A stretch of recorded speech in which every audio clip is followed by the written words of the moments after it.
You're listening to the Farmyard Podcast. This podcast is brought to you by Farmyard. It's a movement, have you heard? And our Patreon supporters. Episode 47, Changemaker, with host Linda Borghi. Hello everyone, Linda Borghi here from Farmyard. You are just one seed away. I have a little bit of an unusual podcast today. I was interviewed by the Grow Network in April. Let's see, when was this? It was April 16th. The article came out. Someone nominated me as a Changemaker, so they interviewed me. So they sent me the questions, and the questions were really very interesting, and I thought you'd like to hear the answers. So I'm just going to go ahead and read it to you right now. All right, so here I go. Now, the very first question is, did you coin the phrase farmyard?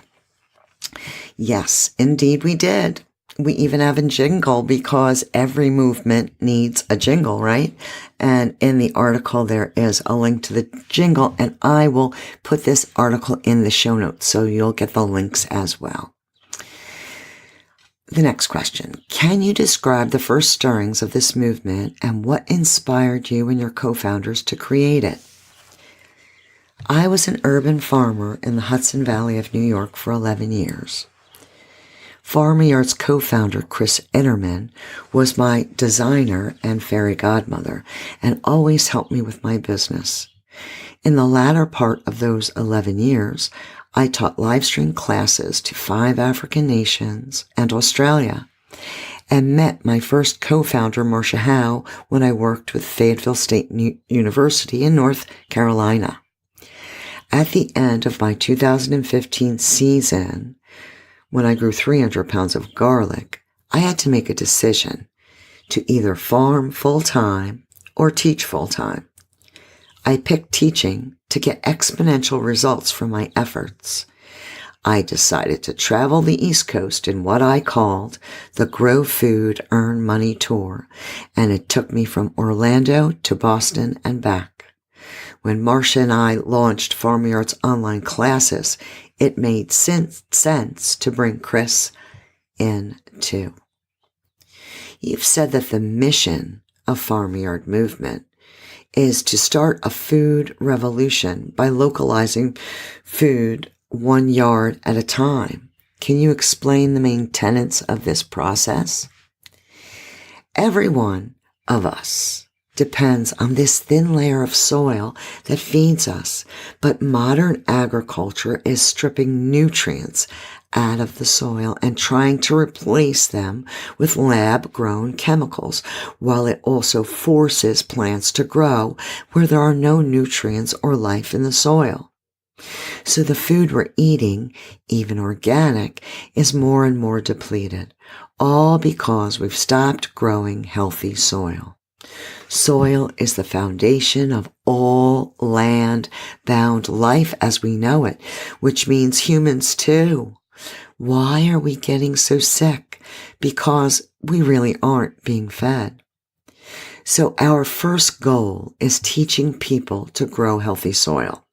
Stop letting grass pull all the nutrients out of that little bit of land that you own before you throw all those clippings away in a big plastic baggie headed straight for the garbage dump. Most people are throwing away all the nutrients in 65 million acres of lawn and using drinking water to water something that they can't eat. Seeds will grow if they have sun, water, and soil. But we teach people how to choose the right seeds for what they want to grow and make sure it's growing in healthy soil, rich soil. Once you start growing, once you taste that food that you know you raised yourself, you won't stop. Everyone will be getting the farming bug. Try some pea shoots for starters. 10 days from plot to plate. Who can resist that? We believe that everyone needs to take responsibility and grow a portion of the food that they are eating, even if it's simply green garlic in the windowsill of a Manhattan apartment on the 56th floor. We need this movement for a multitude of benefits: physical, financial, economic. There's magic in growing our own food, and that magic ingredient is love. Put love into growing things, and you get more out of it. Cooking with love tastes better, and growing food with love has more health benefits for you, and the plant too. Name one person on the 56th floor of a Manhattan apartment building who couldn't use more love. But when your broccoli comes from 2,000 miles away, there's no love left in it. My Farmyard team and I are connecting people with the skills and information they need to succeed in putting this magic back into their lives.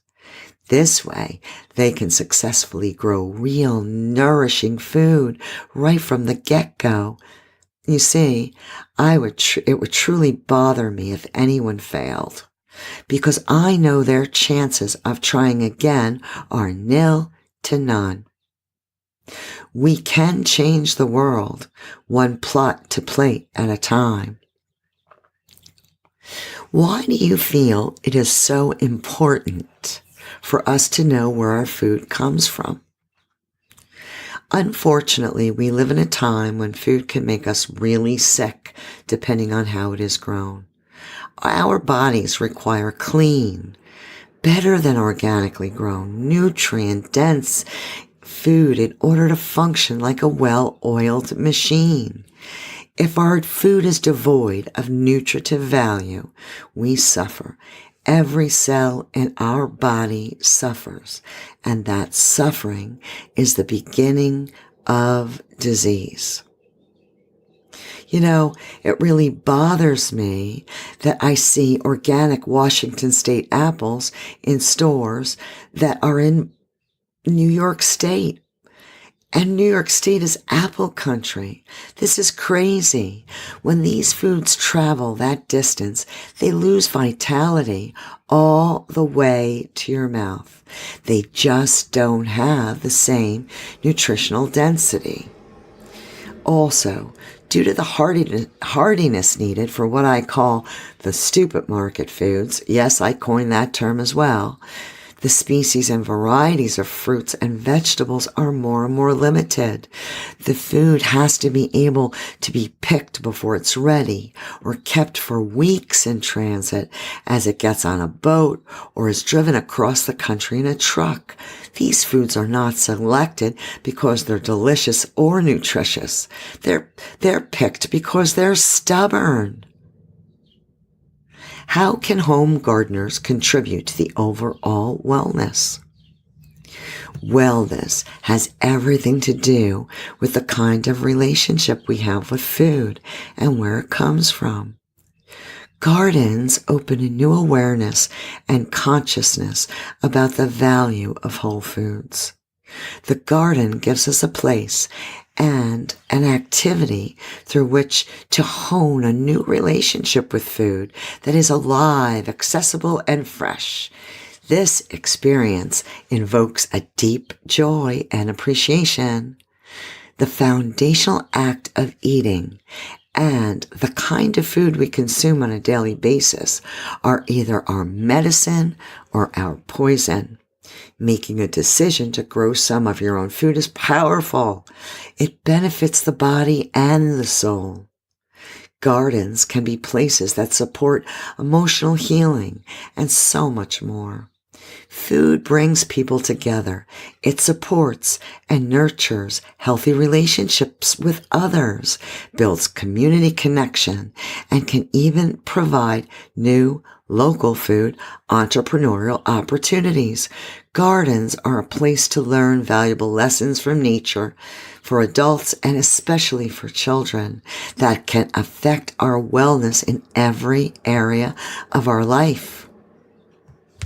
Tell us about Abundant Life Farm, its start in 1988, an eventual reawakening in 2004, and your experiences with spin farming and bioenergetic practices. Abundant Life Farm began on Old Mill Road, Block Island, Rhode Island, where I was the controller of the public utility, Block Island Power.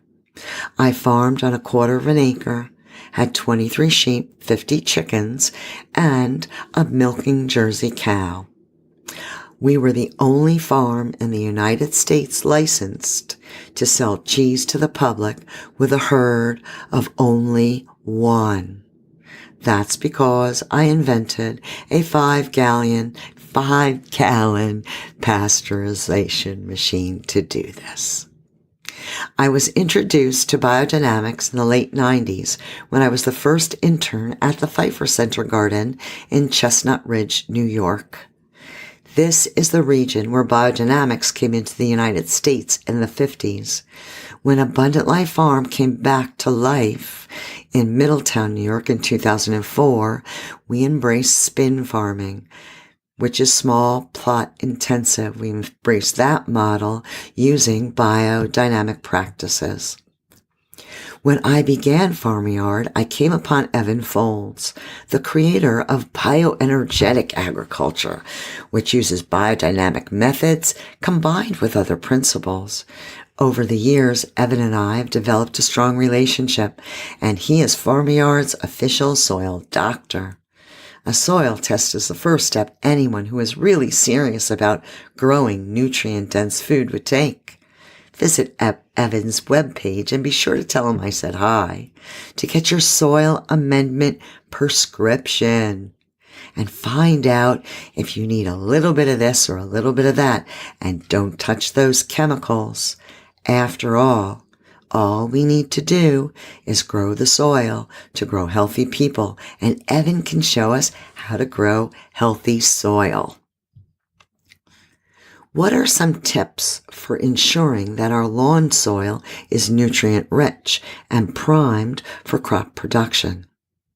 To take a page from Evan, who was studying marine biology before he studied soil, soil is a lot like an airy version of the ocean. A lot is going on under the surface when you look at it under a microscope and study it. We don't know everything there is to know about soil. It is a miraculous and complicated system that, when healthy, delivers nutrition to plants. That may sound weird, but there are highways underground through which tiny microbes bring nutrients to plants. I kid you not. When you kill the soil, how do you replace the highways? You don't. You fake it. You pretend. You make synthetic nutrients and give them to the plants so they grow. And the synthetics end up in the people and make them sick. So how do you ensure your soil is primed for crop production? Compost your weeds, use worm poop, stir up some biodynamic preparations, and stay far, far away from those petrochemicals. We talk about this topic a lot on our podcast and have several hours of webinars that cover soil health. It's difficult to put the whole process into words, which is why Evan is a guest on our podcast often. How does the Farmyard movement encourage local food security? Nothing is more secure than food growing outside your kitchen door, and we need more of that. With just 100 square feet of growing space, you could shave about $700 off your stupid market bill in a year. And what you don't grow, let me repeat that. And what you don't grow may be grown by your neighbor. You can trade with friends and family, or go to a farm market. Look that farmer in the eye and ask about the farm's growing practices. See something you don't recognize? Ask what it is and how to prepare it. They know. With droughts threatening our food from California and storms threatening our food from Florida, we need to think more about local food and not be so dependent on just a few large areas of our country and imports. If everyone is growing something, canning something, and sharing something, then when the power is out, everyone can eat. When a storm comes through, people can send relief food that's not in a can to their neighbors. It's not rocket science to realize that if the food is in your yard, in your kitchen, or at your church down the street, then your food is more secure than if it has to go 2,000 miles by truck and make it from a warehouse to your market, and then you have to go to the market and pick it up. How do your efforts stimulate entrepreneurial opportunity? I teach how to grow food and earn money. For the home gardener, I strongly suggest looking into the web page called Seed Voyage. This is where the home gardener can easily turn to sell some extra produce. We want all communities to work with a venture like Seed Voyage and collaborate in the growing of food. We also have Wayne Roberts on board, teaching city planners some 30 benefits and billions of dollars of free public service by growing food everywhere. Yup. Everywhere. This just makes more sense than allowing 40 million acres of turf grass, by the way, it's the largest cultivated crop in the nation, to use 40% of the drinking water on the East Coast. In your wildest dreams, how do you see the farmyard vision benefiting the world? I see farmyard being a major player in reversing the status quo of the lawn. This YouTube video says a lot. I dream of driving down residential streets called Lettuce Lane and Broccoli Boulevard. Yes, indeed, I do. Can you offer a specific piece of gardening, farming, or healthy living advice that would be of interest to our Grow Network community? When we develop an intimate relationship with the soil beneath our feet, something happens. I can only describe it as joy. I would like nothing better than for everyone to feel this joy. Then it would be heaven on earth. So there you go, kiddos. That was my interview, the Grow Network interview. And I hope you enjoyed it. I would like to thank you all for listening. And I want to thank our patrons of the arts, and yard farming is my chosen art form. Yes, indeed it is. Thank you for your pledges. You are very kind and very brilliant to support a movement that supports yourself. Well, I will once again see you on the flip side. And until then, go farm that yard. This podcast is community supported. We thank everyone for tuning in, and a special thank you goes out to all our Patreon supporters. If you enjoy our content, please subscribe and share. You can help support us through Farmyard, all one word, on patreon.com.